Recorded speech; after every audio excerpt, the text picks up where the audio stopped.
Hey everybody, welcome back to the channel and more Blood and Plunder here as we cover a couple of the commanders for the Spanish that we hadn't gotten onto on the first go-around for our series. So today we're just going to take a look at one of the subsets of the generic commanders, and that is the Armada commanders. So obviously going to be more focused on fighting battles on the sea as opposed to being deployed on the ground or on the land battles, though they can still do pretty decent there as well.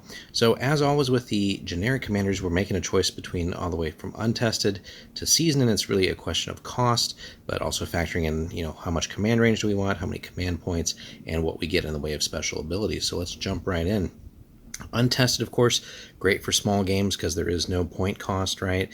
And really also if we're just trying to maximize bodies in the force, right? Want to get more troops, maybe even a whole other unit, right? Like if we're spending 15 to 25 points here, but if we sacrifice that, that should net us another unit or two, potentially in some cases, depending on what we're fielding.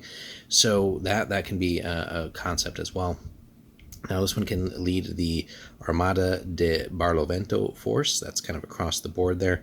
So let's take a look at what we get here. Untested, no points again, brace of pistols and standard melee. Always good to have that. Now we're going to get minimal command range, but if we're just kind of commanding our own ship, that'll be fine, right? And just the one command point, which obviously, again, we can't complain much because we're not paying any points for lack of better benefits there. But we still, for 0 points, get Ruthless and Broadside. So Ruthless is always nice, right? When we shoot at or fight things that have more fatigue than us, we're getting a bonus to hit on that. And then Broadside is, of course, the gold standard for naval combat. And we'll just kind of cover it once for all three of these guys, right? We're basically getting to fire all of our guns in one salvo, and then that's going to increase our chance of getting hits.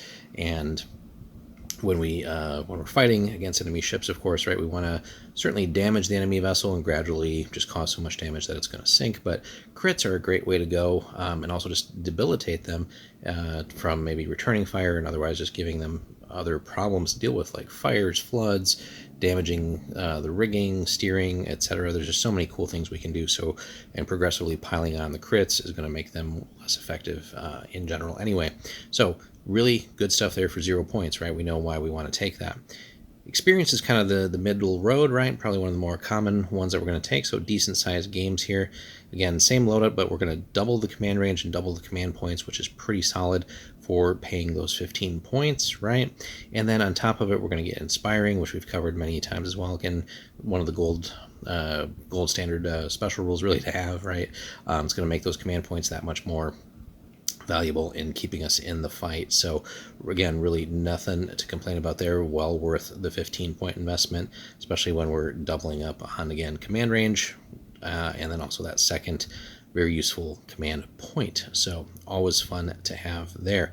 Now, when we get into the larger games and we can afford to take that extra 10 points and invest in our commander, we're going to get another 4 inches of command range, which is great because that's going to be relevant with Commodore. And then we keep Ruthless and Inspiring and Broadside from before. And we still have the 2 command points. Now 3 is more or less reserved for special characters, right? Named characters. So we're really not going to get that with the generics. But if we think about it, for 25 points, that's in the range of a lot of the named characters and cheaper than some. And, the great command range, Commodore is going to extend that for us. But just, we're getting 4 abilities. Let's not forget that. There's other characters that cost the same or cost more that sometimes don't get that much.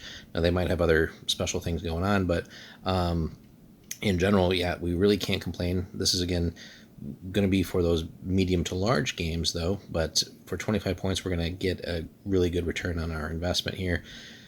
With that command range, 2 command points is definitely serviceable for Ruthless and other things like that. And then, or sorry, not Ruthless, but Inspiring. And of course, again, Commodore and Broadside very much specific towards fighting on the water, but Ruthless and Inspiring is good anywhere, right?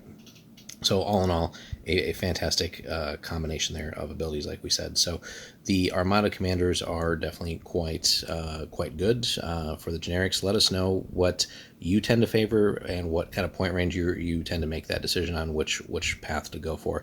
But all in all, good stuff for the Spanish here. Thanks so much for watching, guys. Be sure to like and subscribe. We'll have more Blood and Plunder for you soon.